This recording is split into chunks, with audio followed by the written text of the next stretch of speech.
Bien, buenos días. Vamos a dar inicio con la presentación. Esta presentación va a tener un enfoque sobre neurocovid, las manifestaciones neuropsiquiátricas de la infección por SARS-CoV-2. Presenta su servidor y con coordinación del doctor Nicolás Martínez. Esta presentación va a constar de los siguientes contenidos. Primero vamos a hablar de las generalidades del virus y el COVID-19, seguido de un estado actual de la epidemia. Luego vamos a hablar de los conceptos y evidencia de lo que queremos llamar como el neurocovid. Y ya finalmente vamos a hablar de la revisión sobre el artículo que les leí el resumen al inicio. Vamos a empezar hablando un poco sobre características del virus y la enfermedad. Creo que pues, la gran mayoría de las personas ya estamos al tanto, ¿no?, en lo que consiste, solo para revisar algo y tener una base. El SARS-CoV-2 es un virus recientemente descubierto, aparentemente de reciente aparición, clasificado como coronavirus. Es un virus grande encapsulado y consta su material genético de una sola cadena positiva de ARN. Creo que una característica muy curiosa es que es de los genomas virales más grandes que se tienen registrados y que aparentemente su posible reservorio es en murciélagos, aunque no estamos del todo seguros. Cabe resaltar aquí lo que encuadré en rojo, el receptor con el que más está relacionado este virus es el receptor de la enzima convertida de angiotensinógeno 2 y es por el cual principalmente va a entrar a células, ¿sí? Ahora, en este esquema podemos ver cómo es la fisiopatología de cómo se empezó a estudiar y entender el SARS-CoV-2 y el COVID-19, en el que vemos que el virus a través del receptor AC2 y también como ayudado por el TMPRSS2 entra a células como los neumocitos tipo 2, enterocitos absortivos en hilio y las células secretoras caliciformes en el bulbo olfatorio nasal. Y entonces de esto podemos ver que entra el virus y comienza una reacción como inflamatoria, manera de defensa, que en ciertas situaciones, como ocurre en los casos que hay una neumonía más grave y falla respiratoria, la inflamación empieza a comprometer la función del sistema, como en el caso del pulmón, tener un edema pulmonar, coagulopatías con muchos trombos, formación hialina, entre otros, ¿sí? Cabe notar que la expresión del receptor EK2 sí está generalizada a lo largo de todo el organismo, es decir, se encuentra en muchos lugares. Y es algo que se ha descubierto recientemente y eso nos debe entender un poco cómo es la fisiopatología de toda la enfermedad. Cuando hablamos de COVID-19, inicialmente lo que más se escribió fue lo asociado a la neumonía, porque era lo que más llegaba al hospital y que saturaba los servicios de salud. Por eso, en general, una de las definiciones o las características más frecuentes se escribieron como pacientes con fiebre, con tos seca, disnea, fatiga, mialgias, síntomas gastrointestinales, cefalea, debilidad y rinorrea. Y dentro de todas las personas que tenían como la enfermedad confirmada a través de diferentes medios, según el punto de la pandemia, vemos que la gran mayoría eran leves, un 14% padecían una característica grave y un 5% sí llegaba a tener un estado crítico. Algo importante que se ha visto ya recientemente con el avance de la epidemia es que muchos de los síntomas persisten a pesar de que pasa la fase aguda de la enfermedad. Podemos ver que hay, en este estudio que se publicó recientemente en una cohorte de 143 pacientes en Italia que tuvieron COVID, después de 2 meses de seguimiento, todavía 55% de esta muestra tenía 3 o más síntomas, ¿sí? Y el 44% tiene una calidad de vida muy disminuida. Y podemos ver que solo muy pocos, un 12.6%, no tenían ningún síntoma. Podemos ver que lo más presente era la fatiga, la disnea, y también la anosmia tiende a ser crónica, ¿sí? Cuando hablamos también en general de cómo se ha estudiado el COVID en la manera clínica en los hospitales por la neumonía, cómo llegan los pacientes, sobre todo, podemos ver que sí llega a afectar varios sistemas, como el cardíaco con miocarditis y arritmias ventriculares. El nervioso está afectando un 36% de los pacientes, que es en lo que nos vamos a enfocar el día de hoy. En lo pulmonar, que ya todos bien sabemos la neumonía y la insuficiencia respiratoria aguda. Varios pacientes presentan hasta de manera crónica disfunción hepática, se presenta también falla renal aguda y sobre todo lo que está muy asociado a la mortalidad es las alteraciones en la coagulación y el sistema inmune. Cuando hablamos de diagnóstico de COVID, esto es importante al momento en el que estamos ahorita y cómo se hacen los estudios actualmente. Se puede precisar como en el gold standard una PCR positiva de transcriptasa reversa del ARN viral en nasofaringe u otra muestra respiratoria. Esto es lo que tenemos más afín para saber si alguien tiene una enfermedad en este momento. También pueden ser pruebas de anticuerpos, pero podemos ver que tiene una latencia en lo que pueden hacer positivo desde que se inician los síntomas. Desde el punto de vista radiológico, se ha visto que hay pacientes que solo tienen las alteraciones sin que tengan esta prueba positiva o que esta es una aparición previa al diagnóstico molecular. Y es un patrón muy característico, por lo cual también se ha utilizado para sospechar o tener un caso de probable COVID, y son alteraciones en la tomografía que constan de opacidades en vidrio esmerilado difusas periféricas. Y también se ha visto en laboratorio, no hay una alteración en estos estudios que nos hablen de que alguien tiene COVID o no, pero lo que sí se ha visto más asociado es que un aumento de dímero D y una linfopenia, que se ha visto en el 83% de ciertos cohortes, está muy asociado a un estado de COVID, ¿sí? Vamos a hablar un poco de cómo es la situación actual de la epidemia. Esta es como un resumen de cómo es la situación global. Esto más o menos que se comenzó a registrar desde diciembre de 2019, actualizado como a la fecha de hoy durante la madrugada. Han pasado 8 meses, 27 días, y podemos ver que eso es lo que ha afectado la mayor, casi todo el mundo, con casos activos diarios todavía y con un acumulado de muertes que van 819.945, ¿sí? Y se tienen 23, casi 24 millones de casos confirmados a la fecha de hoy. Y usando el concepto de letalidad de muertes de los casos confirmados, vemos que fallecen un 3.43% de los casos confirmados, ¿sí? Ahora, cuando vemos de COVID en México, más o menos la epidemia aquí comenzó en febrero, y a la fecha podemos ver que hay confirmados un total de 579,000 pacientes, tenemos 62,594 defunciones y hay aproximadamente 28,518 casos activos, y como podemos ver, según el registro por semanas epidemiológicas, al parecer los casos positivos y defunciones están en disminución, lo cual es una tendencia muy buena. Y aquí en este mapa vemos la incidencia de COVID-19 por tasa de 100,000 habitantes por estado, y vemos como hay unos más comprometidos que otros, ¿no? Y pues claramente la zona del Valle en México, que es en la que nos vamos a enfocar ahorita, ¿sí? A la fecha del 26 de agosto, que fue lo que se terminó de actualizar, en la página oficial se distinguían 94,200 casos confirmados, y 15,000 casos sospechosos. Usando las bases de datos de acceso libre, podemos ver que siguen habiendo casos confirmados por día y las defunciones también han disminuido. En mi opinión, creo que esto también tiene que ver con el aumento de los programas o actividades con intención de aumentar el contact tracing, ¿sí? Y si vemos cómo ha cambiado la tasa de hospitalización, podemos ver que esta es la suma de hospitalización en Ciudad de México y en el Estado de México. Pues pasamos por un punto crítico en esta área morada, que fue la jornada de Susana a distancia. Esto fue en semáforo rojo, y desde esta fecha que estamos más o menos en semáforo naranja, hay una tendencia como a la disminución, pero todavía con pequeños repuntes, ¿no? Aquí a la izquierda vemos la incidencia de casos confirmados por colonia, y aquí me pareció prudente mostrarles como esta imagen que encontré en Twitter a través de este usuario. Él hizo un análisis igual utilizando esta información de colonias y lo asociaba al rango de pobreza de esa colonia, por lo que podemos ver que la desigualdad puede tener un factor muy importante en la persistencia en la aparición de estos casos. Ahora vamos ya a enfocarnos en lo que son los conceptos del neurocovid. Vamos a ver que ahorita ya hay unos estudios en los que se puede ver, se ha comprobado la existencia del receptor ECA2 de manera más clara en el sistema nervioso central. Principalmente, y lo más relevante hasta el momento para los síndromes que vamos a ver que está afectado, está presente en el bulbo olfatorio, en el giro temporal medial. Es muy interesante cómo también se expresa mucho en la médula ventrolateral, en el núcleo de tracto solitario y en el núcleo dorsal motor del vago, ¿sí?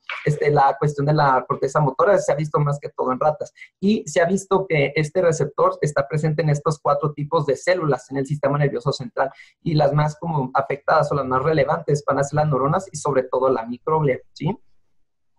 Ahora, para hablar propiamente de COVID, también tenemos que constatar cómo se define que un virus afecte o no el sistema nervioso central. Y una parte importante es la neuroinvasión, es decir, cómo se llega a infectar el sistema nervioso central. Y se han descrito en otros tipos de virus que pueden llegar al sistema nervioso central de 3 diferentes maneras. Por una vía hematógena, o a través de barreras menos fortificadas y por una infección de nervios y que sea un transporte transináptico, ¿sí? En la vía hematógena podemos ver que se han descrito 3 maneras. La primera es a través de una endotelitis, es decir, inflamación o infección del propio endotelio, y es como así puede acceder. La segunda es por disrupción de la barrera hematoencefálica, es decir, si por procesos de inflamación o del mismo daño se puede romper esta barrera y que varios otros elementos del torrente sanguíneo puedan pasar al sistema nervioso central porque no tiene la misma pues, matriz extracelular, no tiene la misma manera en la que se defiende de elementos exógenos. Entonces, este es un elemento importante que también se ha asociado, ¿no?, a varias como patologías del sistema nervioso central. Y por último, el fenómeno del caballo de Troya, en el que un linfocito que ya está infectado con el virus, lo que se ha visto al menos con el SARS-CoV-1, que sí puede hacerlo, pasa o migra a través de la barrera hematoencefálica, o sea, porque tiene este pase, y ya dentro que se encuentra el virus, pues se puede propagar, ¿sí? Dentro de las barreras menos fortificadas, se encuentra sobre todo en lugares como el plexo coroideo y en órganos circunventriculares, como en el tercer y cuarto ventrículo, que es donde también se asocian ciertas patologías. Y debido a estos cambios estructurales en el que la barrera, o sea, el endotelio está fenestrado y no hay una barrera tan fuerte como en esta hematoencefálica, puede pasar el virus libremente y encontrarse en el líquido cefalorraquídeo sin necesariamente provocar como una inflamación propia, ¿sí? Esto al rato veremos porque es importante. Y en la infección de nervios puede ser por vía periférica o central, ¿sí? Como aquí que se afecte un músculo y que de eso suba a través de las raíces de la médula dorsal y suba al sistema nervioso central. Y la otra es que, por ejemplo, a través de nervios centrales de pares craneales como el nervio trigémino o como el olfatorio, que es de lo que vamos a mencionar ahorita, es como puede llegar al sistema nervioso central, ¿sí? Ahora, ¿qué se ha visto? O sea, hay virus que se clasifican o se consideran como neurotrópicos porque son más virulentos y atacan más dirigidamente el sistema nervioso central, como la encefalitis japonesa, el virus del sarampión, varicela, herpes o el de VIH, ¿sí?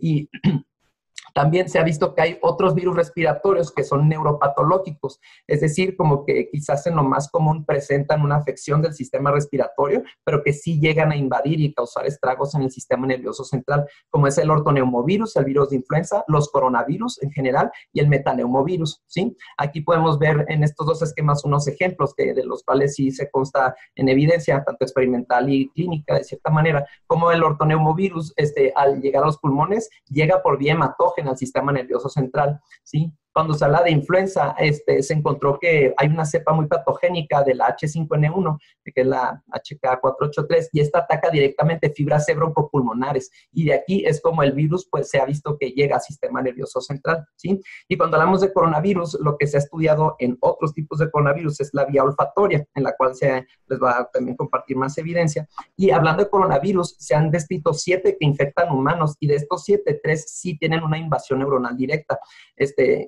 Dentro de estos otros 2, uno es el SARS-CoV-1, que fue el de una epidemia previa, ¿sí? Ya hablando de específico de ciertos mecanismos moleculares del coronavirus, como en general, que ahorita no es tan propio generalizable al SARS-CoV-2, son estos 3 elementos. Por ejemplo, se ha visto que puede tardar 7 días para llegar a invadir encéfalo en experimentos con ratones. Se inoculan con un coronavirus y ya después de 7 días se puede encontrar en cualquier parte del sistema nervioso central, ¿sí?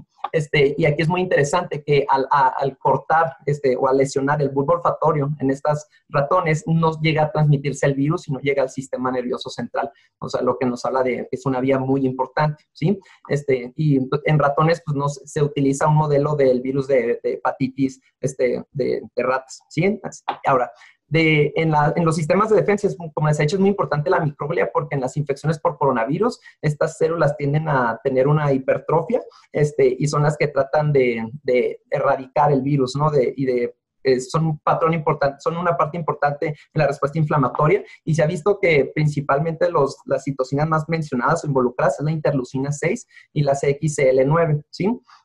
Y ya por último, lo que ha facilitado de cierta manera algunos estudios o algo que sospechan es sobre una infección persistente, porque a pesar de que los ratones ya pasaron por una fase de infección aguda, todavía después se encuentran el virus del coronavirus, el ARN, todavía en el líquido cefalorraquídeo, lo que nos sale una posible pues, infección persistente, como si el virus ya se quedara ahí pues, quizás para siempre, no sabemos.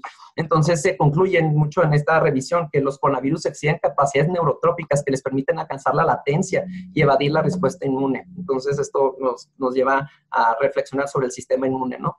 Ya hablando específicamente del COVID-19, en un grupo de autores hicieron clasificarlo en 4. Tiene que ver con el mecanismo de la lesión neuronal directa. Perdón, creo que te interrumpieron. Hay gente que tiene el micrófono prendido, si lo pueden apagar, por favor. Adelante. La de la lesión neuronal directa, también que la fisiopatología es a través de un síndrome hiperinflamatorio secundario que se ha mediado directamente por sistema inmune de una manera paro postinfecciosa y efectos de una enfermedad sistémica grave. Respecto a la lesión neuronal directa, les quería compartir, por ejemplo, que quizás si no fueran por estos estudios que se hicieron se consiguió la evidencia recientemente, como que en el 2000 que se encontró que el coronavirus OC43 estaba mucho más presente que en otras neuropatologías, en pacientes con esclerosis múltiple, y se tenía la evidencia de que el virus estaba dentro de las neuronas y en autopsias, ¿no? Entonces, esto facilitó que ahorita pudiéramos entender mejor el SARS-CoV-2. Ahorita tenemos, por ejemplo, ya evidencia de experimental de ciencias básicas que el SARS-CoV-2 puede llegar a infectar organoides como de cerebro, ¿sí? En tejido, es decir, en estudios in vitro. Y cuando hablamos del síndrome hiperinflamatorio secundario, que es algo que aún no se ha descrito muy bien, por ejemplo, en este estudio longitudinal se utilizaron perfiles de respuestas de citocinas, es decir, todo este set de como microarreglos, como ven aquí a la derecha, es como si se expresó o no la citocina en un paciente que tuvo COVID, ¿sí? Y entonces, tras hacer un análisis, se dieron cuenta que según la respuesta de las citocinas se podían distinguir como unas dos cosas diferentes en 3 grupos. Sí, por ejemplo, las personas que tuvieron la expresión del clúster 1 no tuvieron ni mortalidad ni coagulopatía. Sí, las que estuvieron en el clúster 3 sí llegaron a presentar tanto la mortalidad y la coagulopatía, ¿sí? Y el clúster 2 solo tuvo mortalidad sin coagulopatía. Y esto pues igual nos vuelve a llamar la atención sobre el sistema inmune. Aquí traté de reunir, según como algunas revisiones de neurólogos y neuropsiquiatras que intentaron hacer la recolección de síndromes que han aparecido, acomodarlos pues si afectan el sistema nervioso periférico o el central, ¿sí? Y también si era a través de mecanismos de invasión directa o hiperinflamatorio. Y pues podemos ver que pues, sobre todo ha habido una afección del sistema nervioso central, ¿no? De diferentes maneras. Ha sido como lo más frecuente en general y que pues curiosamente las alteraciones del gusto y olfato pues sí son como de invasión directa. Les voy a mencionar brevemente como algunas características relevantes que vi sobre pues, todas las lecturas de estos artículos y casos que se han encontrado, ¿sí? Respecto a las alteraciones del gusto y olfato, yo creo que es como de lo más pues, curioso o interesante porque se ha visto en una revisión que se hizo muy temprano en la epidemia que estaba presente en un 35% de la población, pero en algunos estudios se ha visto que va desde un 12 hasta como un 80%, ¿sí? Y que a comparación de otras epidemias como la de MERS o SARS-CoV-2 o la misma influenza, en estos pacientes casi no se reportaban estas alteraciones y que pues en muchos casos es como secundaria la congestión nasal, pero en el SARS-CoV-2 ocurre sin la congestión nasal, lo que ha llamado, ¿no? a buscarlo como un marcador de enfermedad, ¿no? Para detectar casos de manera más temprana. Y ahora ya se tiene evidencia de cómo, por ejemplo, en esta paciente que solo tuvo este síntoma, si no me equivoco, hubo una alteración en la resonancia magnética con intensidades en el giro recto derecho,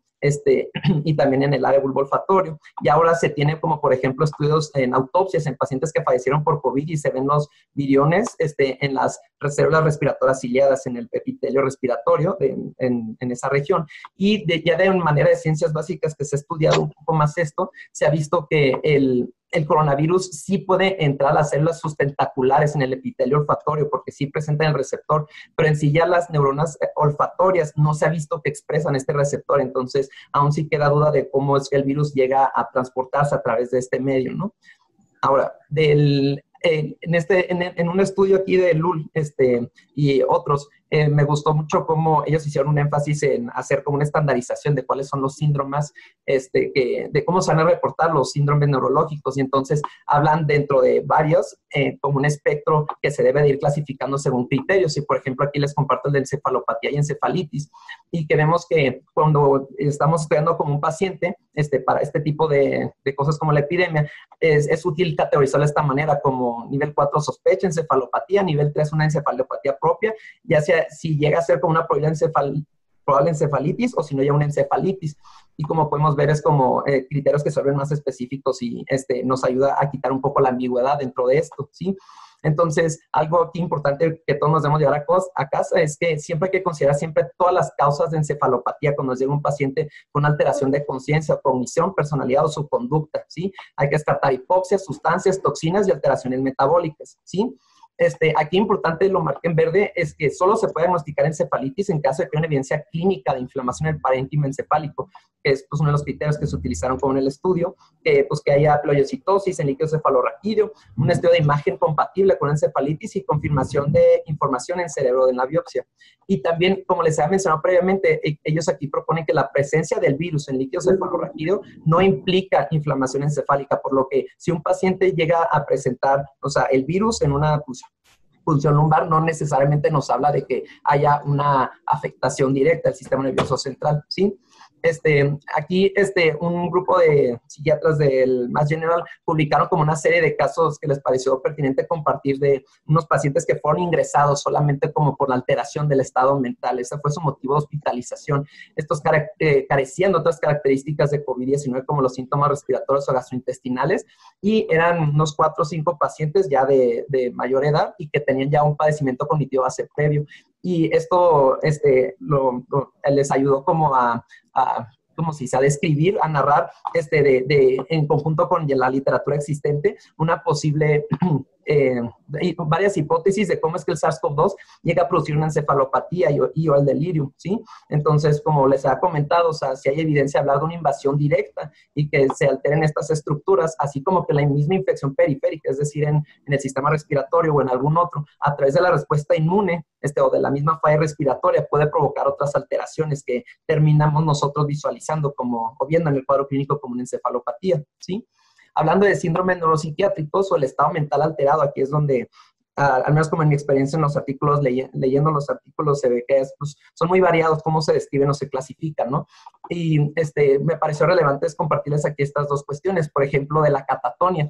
Aquí par de autores hicieron como un comentario clínico de que hay quizás pacientes que padecen de un episodio de catatonia, el cual es multifactorial, y si no se describe y no se detecta de tal manera, pues no tienen un tratamiento óptimo, ¿no? Entonces, como pues las benzodiazepinas, el lorazepam. Entonces, ellos argumentan que el cómo llamamos a las cosas importa, porque a ellos les llama mucho la atención un reporte de caso de Italia, describen una paciente que inicia con síntomas respiratorios y que después comienza a desarrollar irritabilidad y termina desarrollando un mutismo asinético, pues que es como en conjunto con otras cosas, pues una alta sospecha de catatonia, ¿no?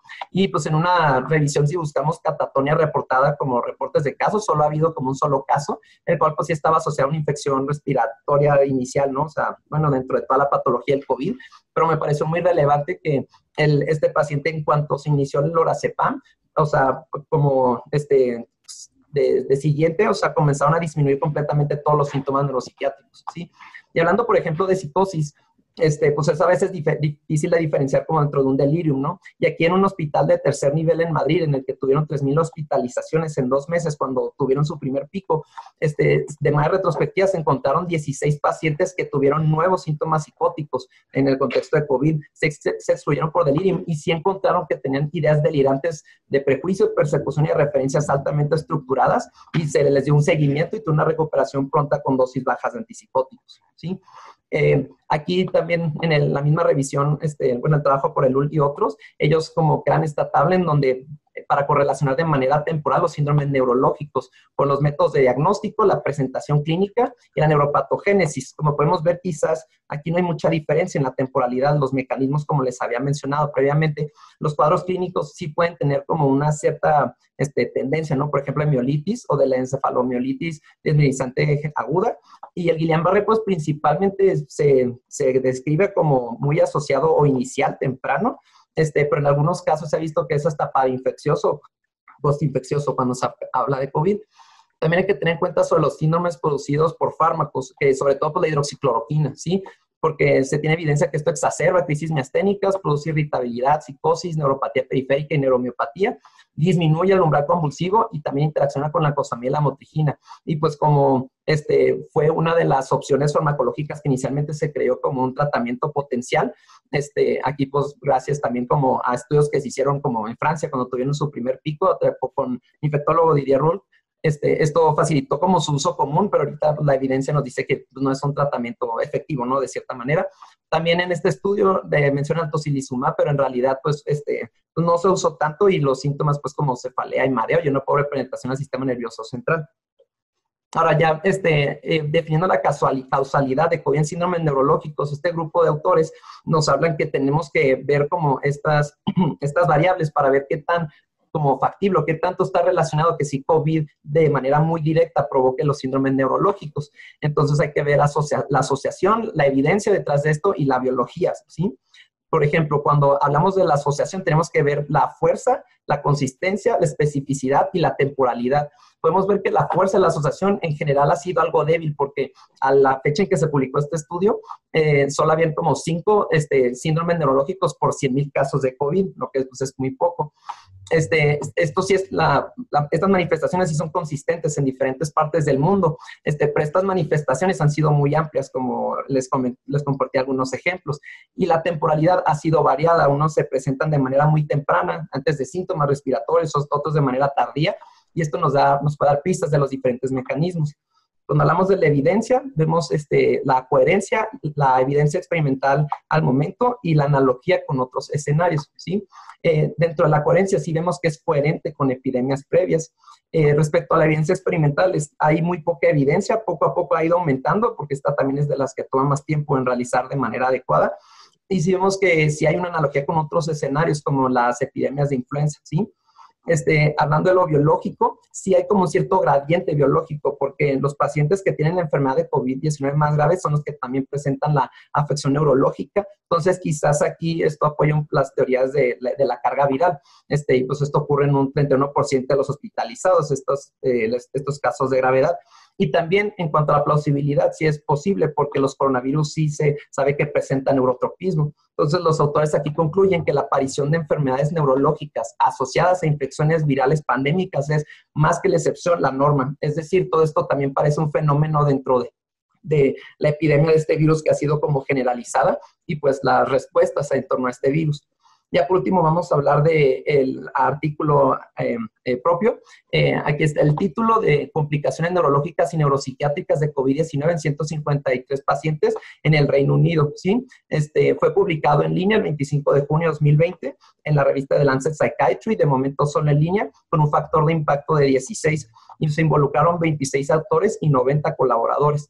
Aquí les quería como compartir esta gráfica que hice de cómo ha sido el contexto de las publicaciones científicas sobre el COVID para poner el estudio en un lugar. Como podemos ver, las barras azules son los artículos que se publicaron en todo ese mes al buscar COVID-19 y SARS-CoV-2 en PubMed. Y como podemos ver, más o menos desde mayo se presenta un promedio de 300 publicaciones nuevas por día. Es decir, ese día que se publicó el artículo salieron otros 422. Y desde entonces, más o menos, se han publicado como 19,000 artículos, los cuales son casi la mitad de la literatura disponible en PubMed sobre COVID. Y esto solo es casi apenas el 30% del tiempo transcurrido que inició. Entonces, pues hay mucha información que ha salido porque toda la investigación se ha enfocado a esto, ¿no? Dentro de motivaciones y contextos para el estudio que dicen los autores, refieren que solo al momento que se hizo el estudio, solo existen pocos reportes de casos específicos de síndromes neurológicos o series de casos con más muestra, pero estos terminan siendo inespecíficos. De la parte psiquiátrica, no se describen a profundidad los diagnósticos de nuevo inicio en pacientes que están hospitalizados. Y también los estudios están limitados por su ubicación y por la especialidad que está haciendo el reporte. Entonces, ellos como uno de los para justificar los objetivos, dicen que los pacientes con las afecciones psiquiátricas y neuropsiquiátricas son los más gravemente afectados, necesitando cuidados intensivos y con desenlaces de mal pronóstico. Ellos, como objetivo principal, desean investigar en el Reino Unido el rango de complicaciones de COVID-19 que han afectado el cerebro a través de una estructura dinámica, colaborativa, nacional, a gran escala y multidisciplinaria. Como objetivos secundarios, desean proveer información a guías de manejo clínico y también es muy importante para nosotros orientar las prioridades de investigaciones futuras. Ya vamos a enfocarnos en la metodología. Para hacer este estudio, este grupo de autores crearon este grupo que llamaron Coroner, y es como una asociación de diferentes especialidades y de diferentes organizaciones de especialidades clínicas con el fin de hacer estos reportes de casos como iban apareciendo. En las especialidades involucradas al momento de este estudio eran neurólogos, urgenciólogos, psiquiatras y personal de cuidados intensivos. Estas organizaciones recibían recordatorios semanales como incentivo de que estuvieran haciendo los reportes. Sobre todo se invitaba a hacer reportes prospectivos, pero se permitió la notificación retrospectiva si contaba con fecha de ingreso hospitalario de la valoración clínica. Y los pacientes no se asignaron de manera aleatoria, es decir, si el urgenciólogo en urgencias vio un EBC, lo va a reportar así. Si el psiquiatra le pidió una interconsulta por medicina de enlace, él lo va a reportar, o sea, por cómo llegó el paciente a él. Para el estudio, de manera operacional, definieron el estatus COVID en 3 diferentes como opciones, en confirmado, probable o posible. El confirmado tenía que tener una muestra molecular positiva, ya sea el ARN viral a través de PCR, de una muestra respiratoria o de líquido cefalorraquídeo, o una serología para anticuerpos, ya sea el IgG o IgM. Los probables y posibles fueron pruebas negativas o no realizadas, y el probable lo sustentaban con cambios radiológicos en la TAC o en radiografía consistentes con COVID-19, y los casos posibles era la simple sospecha clínica y pues que estos otros 2 fueran resultados negativos. Hablando de las definiciones operacionales de los cuadros clínicos, de manera detallada sí describieron un poco cómo definir más o menos cada uno de estos síndromes. Aquí lo importante es que lo clasificaron en 4 grupos, ¿sí? En cerebrovascular, alteración del estado mental o neuropsiquiátrico, la neurología periférica y otros, ¿sí? Lo que está marcado en verde son enfermedades o diagnósticos que sí requerían de un estudio como paraclínico, ya sea líquido cefalorraquídeo, una resonancia magnética, entre otros, ¿sí? Como podemos ver aquí, pues todos requerían de estos estudios. En alteración del estado mental, pues la crisis convulsiva y las encefalitis sí requerían como algo que lo avalara. Y en la neurología periférica, pues la miositis. Cuando habían varios como diagnósticos, se definía como cuál era el diagnóstico causal subyacente y se consideraba primario, y las complicaciones como características secundarias, ¿sí? Y si habían como ciertas discrepancias, resolvían a través de los autores con más experiencia, que eran estos 3. Ahora, esta es como la forma de reporte que estaba en coroner.com hasta hace unas semanas, creo. Ya ahora no está disponible como de manera pública. Y esta es como una forma sencilla para llenarse menos de 5 minutos con el que se hizo este estudio. Y como podemos ver, pues, se va a valorar lo que les comenté ahorita, los aspectos demográficos, geográficos, la temporalidad, el estatus de COVID-19 y los síndromes neurológicos y neuropsiquiátricos, ¿sí? Y estos son los resultados que vamos a ver a continuación. Respecto a la recolección de datos, se incluyeron casos reportados hasta la fecha del 26 de abril de 2020, que pues hablamos en esta línea del tiempo, que es como al final de la gráfica. Y como podemos ver, ellos quieren hacer como hincapié en que la manera en la que se fueron reportando casos estaba como correlacionado en tiempo con el avance el crecimiento de la epidemia en el Reino Unido, de los casos que se reportaban como a los sistemas de salud. Podemos ver que estas 3 asociaciones fueron las que estuvieron involucradas al momento, que se abrieron sus respectivos portales aproximadamente como en estos puntos con relación a esta gráfica. 2 de abril, el 3 de abril en la VASP y el 21 de abril en el Royal College of Psychiatrists. Aquí como para comparativo, quise poner que nuestra primera jornada nacional de sana distancia fue del 23 de marzo. Como podemos ver, la mitad de los reportes fueron a través de la VASP, un 35% a través de la Association of British Neurologists o del sitio, y son 10% del Royal College of Psychiatrists. De estos 153 reportes, 24 fueron retrospectivos y 129 sí fueron prospectivos, ¿sí? Y todos los casos, conforme se incluían a la base de datos, también se pasaron a el seguimiento en el ISARIC, que es un consorcio para el seguimiento de enfermedades respiratorias, para la parte como pues, respiratoria del COVID. Respecto a la geografía y referencias, aquí en el material suplementario del artículo, vemos que ellos de manera geográfica pusieron cómo fueron sus reportes del síndrome neurológicos y cómo se asociaban también a la aparición de casos en la epidemia, ¿sí? Aquí, espero si se pueda visualizar bien en sus monitores, podemos ver que pues, hay una correlación más o menos similar de cómo aparecieron los casos, ¿sí? Aquí igual les voy a ir platicando cómo queda este esquema. Aquí al lado izquierdo vemos, o sea, cuál es el nivel de atención a través del cual se reportó el caso. Podemos ver que 108 casos fueron reportados de un centro de segundo nivel de atención, que fue pues, la gran mayoría, un 70%, y esto fue de 48 centros de segundo nivel, por lo cual se distinguen 2.25 casos reportados por cada centro. Y de tercer nivel fueron 43 casos y solo fueron 14 centros, entonces hubieron en promedio más casos reportados por centro de tercer nivel que de segundo nivel, y en este estudio entraron solo uno de primer nivel y uno no especificado. Y de estos 153 reportes, aquí los distingo como lo leí en el resumen, que la gran mayoría, bueno, el 43% fue por especialistas en EBC, 25% por neurólogos, 16% por psiquiatras o neuropsiquiatras, un 15% por urgenciólogos, un caso fue reportado por un médico familiar y 3 no especificado, ¿sí?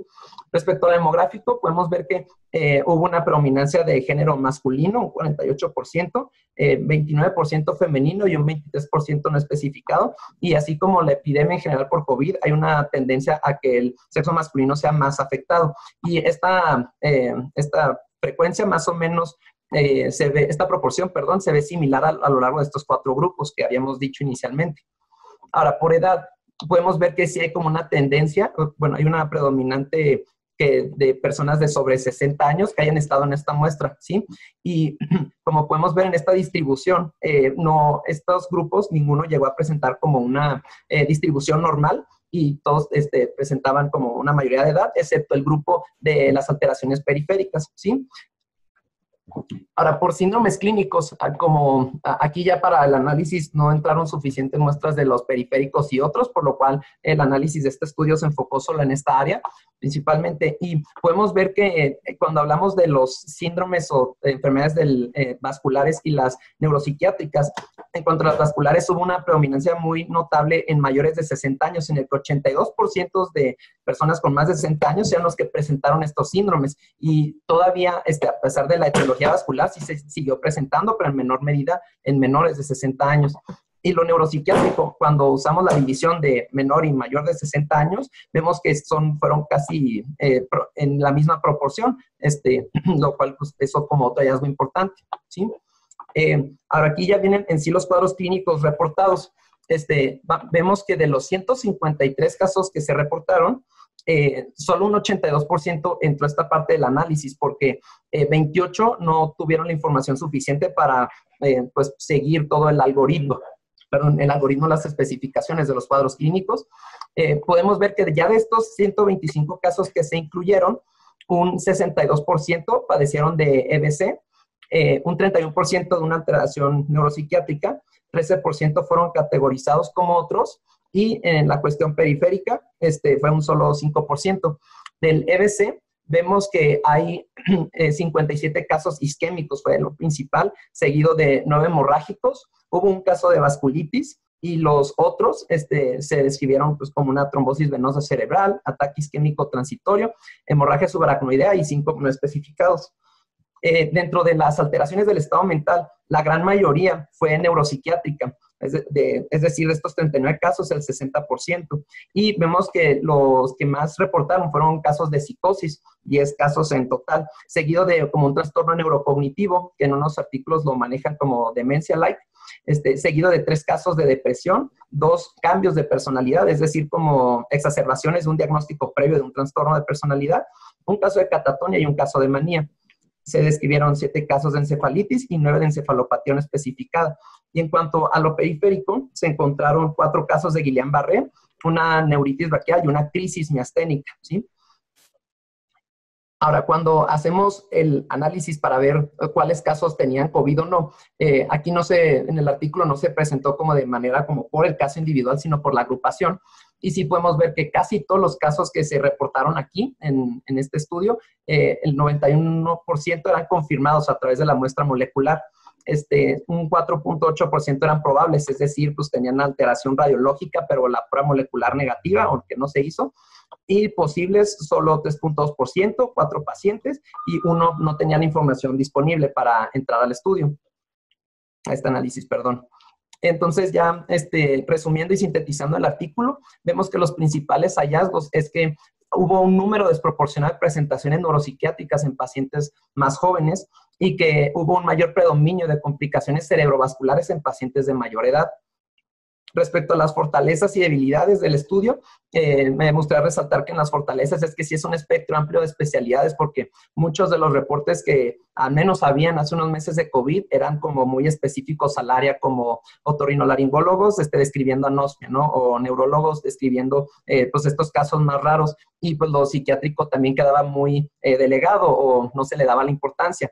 Es como muy interesante ver cómo se fueron reportando casos de manera muy relacionada a la temporalidad, al crecimiento exponencial de los casos en la epidemia en el Reino Unido.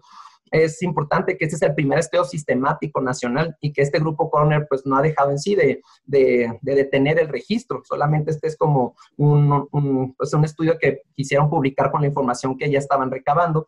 Y lo bueno de este estudio es que tiene bajas probabilidades de sesgo por muestreo, porque era conforme llegaban los pacientes y no habían muchas limitantes al cuáles pacientes sí se registraban.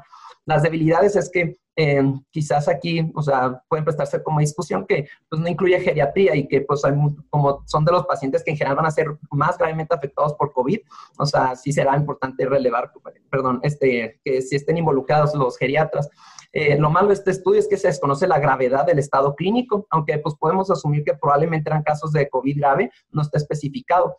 Tampoco conocemos los desenlaces de los pacientes, es decir, si fallecieron, se recuperaron o las complicaciones, y los factores de riesgo previos, que es como muy importante en EBC, porque aquí creo que en comparación con otros estudios, pues sí hay como una gran cantidad de casos de EBC isquémico reportados, pero pues hay un sesgo por la misma población, que son adultos pues, arriba de 60 años, ¿sí? Y también se desconoce, o sea, en este estudio en particular, o sea, si el síndrome neurológico o neuropsiquiátrico, cómo estaba relacionado al COVID, es decir, apareció al mismo tiempo que los síntomas respiratorios o después o antes. Aquí hay un sesgo por reporte, porque aquí muy probablemente fueron pocos casos leves, porque como vimos, hará como principalmente segundo o tercer nivel de atención, y que también no hubo como una revisión más profunda para excluir que los diagnósticos neuropsiquiátricos existían previo al desarrollo de COVID-19, aunque pues sí fue lo suficientemente notorio como para describirlo como al menos que, bueno, que sí probablemente se inició por el COVID. Ahora, ya respecto a qué aprendizajes podemos llevarnos a casa sobre, y bueno, pues en investigación en México en general, es que hay que tener como un trabajo interdisciplinario en las neurociencias. Esto es muy importante, que los clínicos deben de estar alerta, ya sea que los pacientes con COVID tengan complicaciones neuropsiquiátricas o la presencia de COVID-19 en pacientes que tienen estos cuadros clínicos, ¿sí? Aunque la prueba haya salido negativa inicialmente. Este tipo de proyectos de investigación deben de estar planeados con mucha anticipación para que sean efectivos y comiencen un registro adecuado desde el inicio. También a futuro se deben realizar cohortes más grandes y también de pacientes ambulatorios, no hospitalizados. Como les he mencionado en los fármacos, es muy importante que se deben de excluir estos factores iatrogénicos porque pues, pueden producir estas mismas otras casos, ¿no? Hasta los casos de desmielinización o los casos de las alteraciones del estado mental, ¿sí? Y que hay que tener un enfoque en las fases del neurotropismo, sobre todo yo, en mi opinión, lo del sistema inmune y la parte genética, porque pues, estos dos van a estar muy relacionados. Y ya como por último, ya en conclusiones de toda esta información que les compartí, creo que debemos de estudiar más de cerca cómo interaccionan el sistema inmune y el sistema nervioso. Es un buen ejercicio de investigación multidisciplinario para comenzar un registro de cuadros clínicos asociados a un nuevo virus o epidemia en estudio. Es vital tener ya estos estudios, estos protocolos ya preparados con mucha anterioridad y sistemas para reportar estos síntomas o síndromes, porque pues es como lo que nos damos cuenta en estas crisis, que no tenemos la información más adecuada como nos gustaría tenerla. Falta aún describir las alteraciones neurológicas que son como de poco impacto en gravedad o que son meramente funcionales y cuáles son las que persisten a largo plazo en general. Faltan más reportes, estructura y fomentos para vigilar los efectos adversos por fármacos y que se tiene que dar un seguimiento de manera individual a los casos para conocer el verdadero impacto de la enfermedad y la epidemia. Y ya por último, pues quédate en casa. Gracias por su atención.